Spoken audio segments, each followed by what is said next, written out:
प्यारे विद्यार्थियों, स्वामी Keshavananda online class में आपका पुनः स्वागत है। यह वीडियो कक्षा 8वीं के विद्यार्थियों के लिए है। षष्ठ पाठ है, चल रहा है, और पाठ का नाम आपको बताया था गृहम शून्यम सुताम बिना, यानी पुत्री के बिना घर सूना है। हमने यहाँ तक पढ़ लिया था। शालिनी कह रही थी अपने भाई राकेश से, यदि कोख में पुत्री है तो मारने योग्य है क्या? तेज स्वर में, यानी तीव्र तेज स्वर में, हत्या का पाप करने में तुम प्रवृत्त हो। हत्या का पाप करने के लिए तुम प्रवृत्त हो या लगे हुए? राकेश कह रहा है नहीं, हत्या तो नहीं, हत्या तो नहीं। यहाँ तक हमने पढ़ लिया था। इतना जैसे हत्या तो नहीं, इतना कह करके आगे भी बोलना चाह रहा था, इतने में ही शालिनी बोल गई। क्या बोली शालिनी? तरही तो किम अस्ति, क्या है? निर्घृणम, घृणा योग्य, कृत्यम कार्य इदम, यह। तो यह देखो, ध्यान रखना, तो क्या है यह घृणा योग्य कार्य? तो क्या है यह घृणा योग्य कार्य? शालिनी ने अपने भाई से क्या कहा? जब राकेश कह रहा था नहीं, हत्या तो नहीं, तो शालिनी ने क्या कहा? तो क्या है? तरीका मतलब तो किम अस्ति, क्या है? इदम, यह निर्घृणम, घृणा योग्य, कृत्यम कार्य। तो क्या है यह घृणा योग्य कार्य?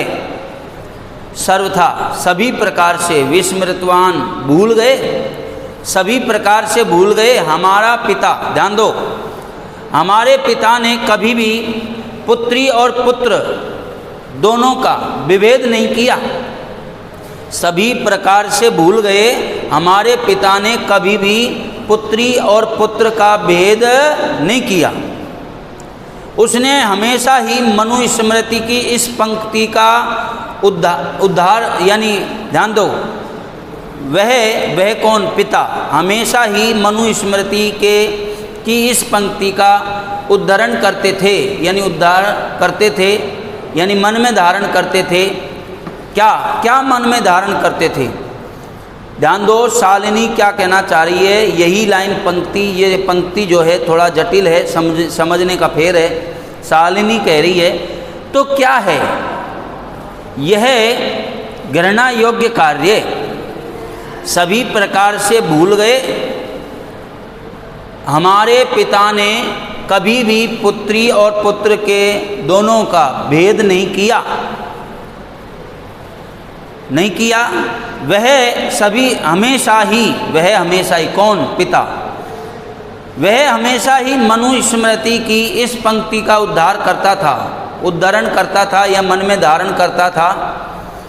आत्मा से पुत्र उत्पन्न होता है, आत्मा से पुत्र उत्पन्न होता है, पुत्र से पुत्री समान है।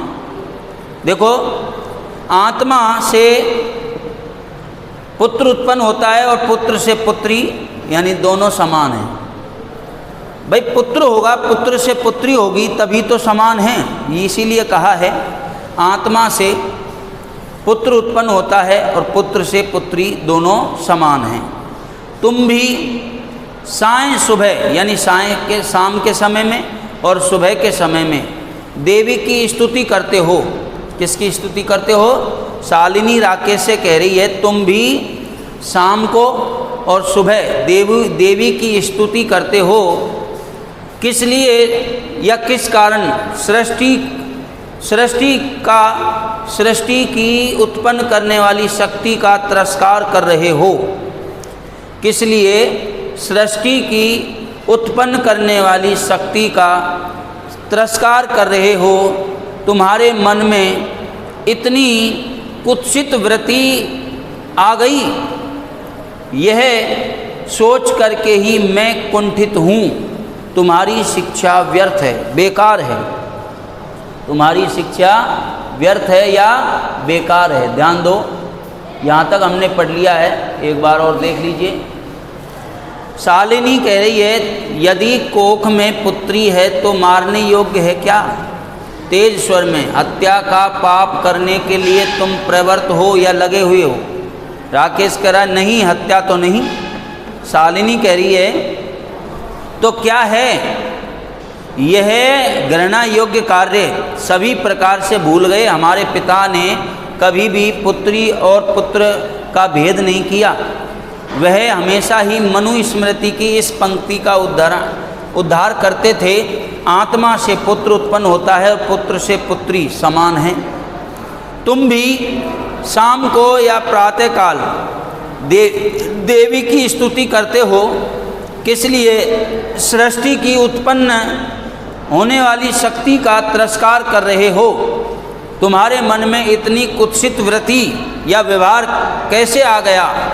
यह सोच करके मैं दुखी हूँ, कुंठित हूँ। तुम्हारी शिक्षा व्यर्थ है, तुम्हारी शिक्षा व्यर्थ है। ध्यान दो, यहाँ पढ़ रहे थे हम, तुम्हारे मन में इतनी कुत्सित वृत्ति कैसे आ गई? यह सोच करके मैं कुंठित हूँ, तुम्हारी शिक्षा व्यर्थ है या बेकार है। राकेश कह रहा है अरे बहन रुको रुको।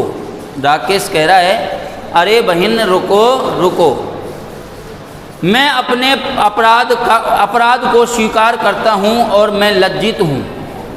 राकेश कह रहा है अरे बहन रुको रुको, मैं अपने अपराध को स्वीकार करता हूँ और मैं लज्जित हूँ। आज से कभी भी घमंडी यह कार्य स्वप्न में भी नहीं सोचूंगा, या घृणा योग्य यह कार्य स्वप्न में भी नहीं सोचूंगा। आज से कभी भी घृणा योग्य या घमंडी यह कार्य, ध्यान देना, आज से कभी भी घृणा योग्य यह कार्य स्वप्न में भी मैं नहीं सोचूंगा। ध्यान दो, जिस प्रकार या जैसा, जिस प्रकार या जैसा ही अंबिका मेरे हृदय के संपूर्ण स्नेह की अधिकारिणी हैं, जिस प्रकार अंबिका उसकी पुत्री का नाम था, राकेश की पुत्री का, जिस प्रकार अंबिका मेरे हृदय के संपूर्ण स्नेह की अधिकारिणी है, उसी प्रकार आने वाला शिशु भी स्नेह का अधिकारी होगा। पुत्र हो चाहे पुत्री हो, पुत्री हो या पुत्र हो या पुत्री हो। मैं अपने घृणा योग्य चिंतन की ओर पश्चाताप में डूबा हुआ हूँ या मग्न हूँ। मैं अपने घृणा योग्य चिंतन की ओर या चिंतन के लिए पश्चाताप में डूबा हुआ हूँ या मग्न हूँ। मैं कैसे भूल गया, मैं अहम यानी मैं कथम कैसे विस्मृतवान, भूल गया, मैं कैसे भूल गया।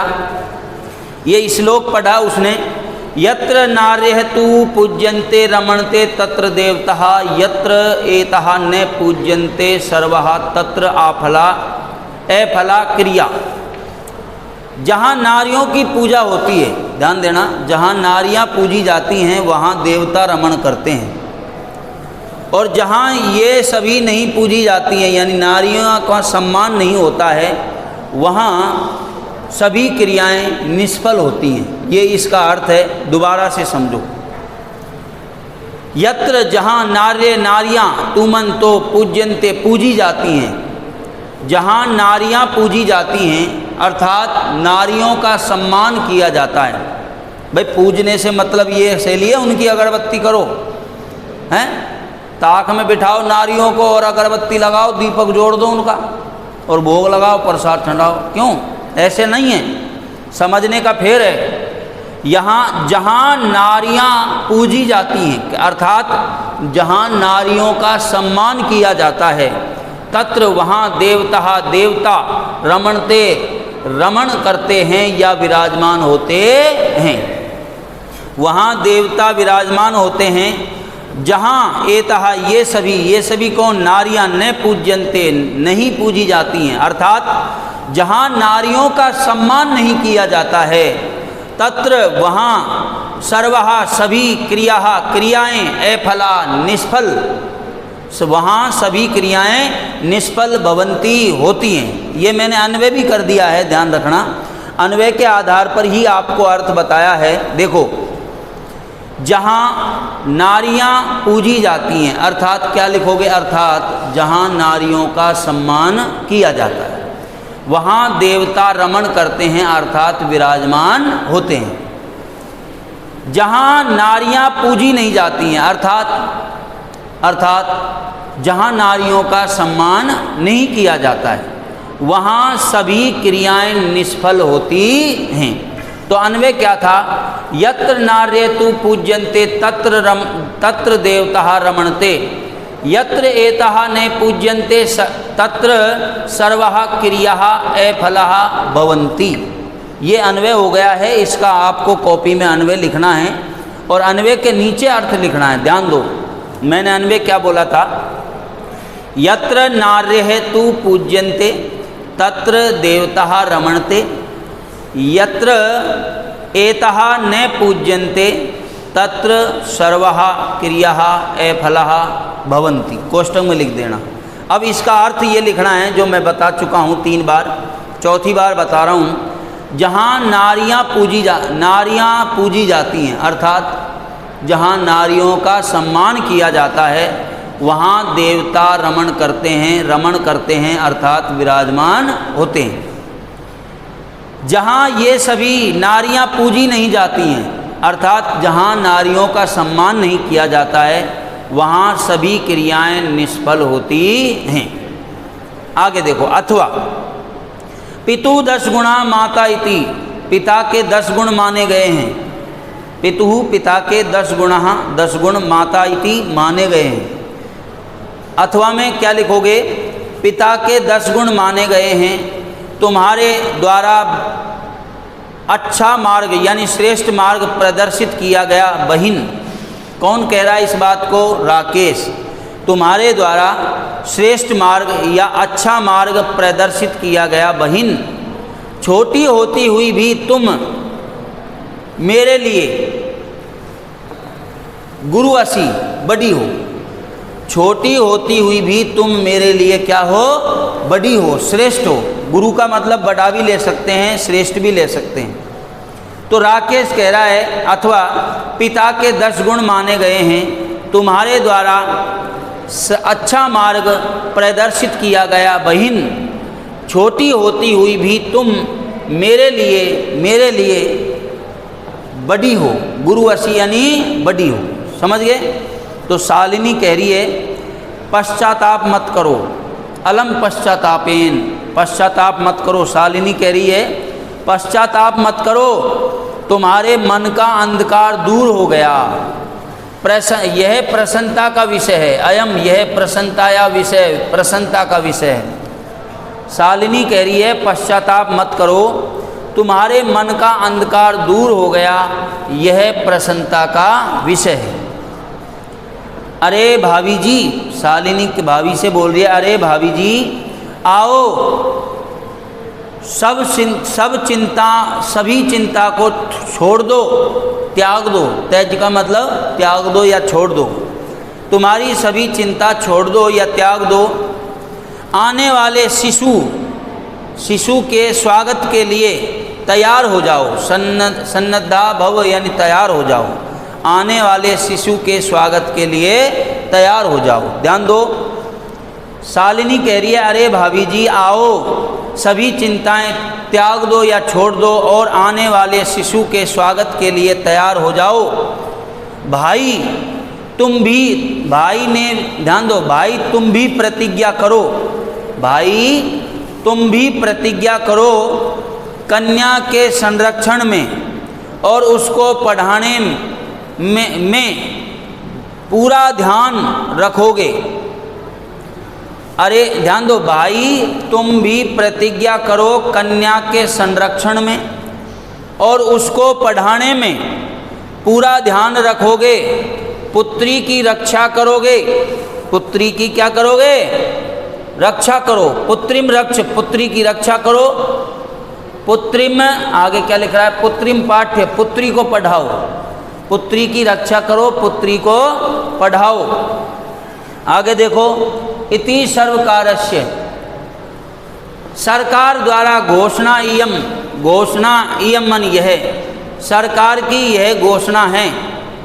तदेव तभी सार्थिका भविष्यति सार्थिका होगी, सरकार की यह घोषणा तभी सार्थक होगी जब हम सभी मिलकर यह चिंतन यथार्थ रूप से करेंगे, यथार्थ रूप से करेंगे।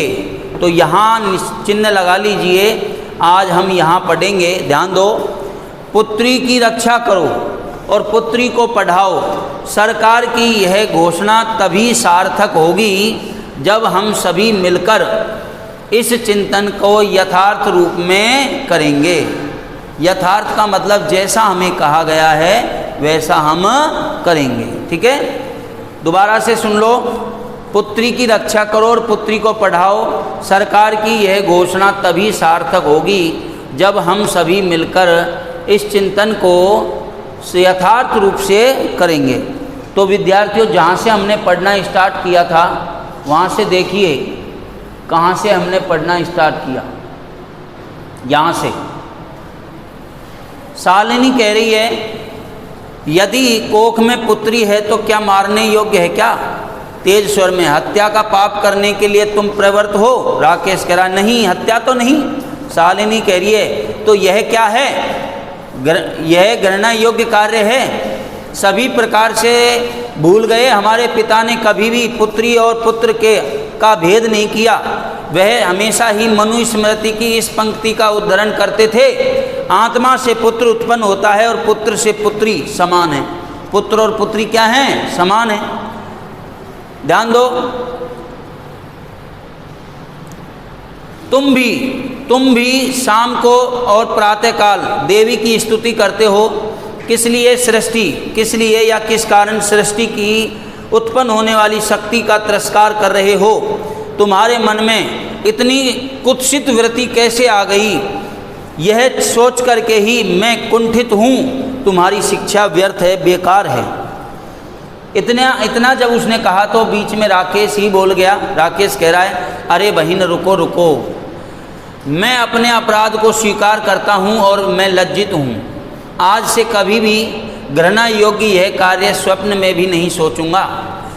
जिस प्रकार अंबिका मेरे हृदय के संपूर्ण स्नेह की अधिकारिणी है, जिस प्रकार अंबिका मेरे हृदय की संपूर्ण स्नेह की अधिकारिणी है, उसी प्रकार आने वाला शिशु भी स्नेह का अधिकारी होगा, पुत्र हो या पुत्री। मैं अपने घृणा योग्य चिंतन के लिए या चिंतन की ओर पश्चाताप में डूबा हुआ हूँ। मैं कैसे भूल गया, जहाँ नारियाँ पूजी जाती हैं अर्थात नारियों का सम्मान किया जाता है, वहाँ देवता रमण करते हैं अर्थात विराजमान होते हैं। जहाँ ये सभी नारियाँ पूजी नहीं जाती हैं अर्थात जहाँ नारियों का सम्मान नहीं किया जाता है, वहाँ सभी कार्य निष्फल होते हैं। आगे देखो। अथवा पिता के 10 गुण माने गए हैं, तुम्हारे द्वारा श्रेष्ठ मार्ग या अच्छा मार्ग प्रदर्शित किया गया है। बहिन, छोटी होती हुई भी तुम मेरे लिए बड़ी हो। शालिनी कह रही है, पश्चाताप मत करो, तुम्हारे मन का अंधकार दूर हो गया है। यह प्रसन्नता का विषय है, यह प्रसन्नता का विषय है। अरे भाभी जी आओ, सभी चिंताएं छोड़ दो, आने वाले शिशु के स्वागत के लिए तैयार हो जाओ। भाई तुम भी प्रतिज्ञा करो, कन्या के संरक्षण में और उसको पढ़ाने में पूरा ध्यान रखोगे। पुत्री की रक्षा करो और पुत्री को पढ़ाओ, पुत्री को पढ़ाओ। सरकार की यह घोषणा तभी सार्थक होगी जब हम सभी मिलकर इस चिंतन को यथार्थ रूप में करेंगे, इस चिंतन को यथार्थ रूप में करेंगे। तो विद्यार्थियों, मैंने आज के लिए इतना ही पढ़ाया है। बचा हुआ शेष पाठ नेक्स्ट वीडियो में पढ़ेंगे। धन्यवाद।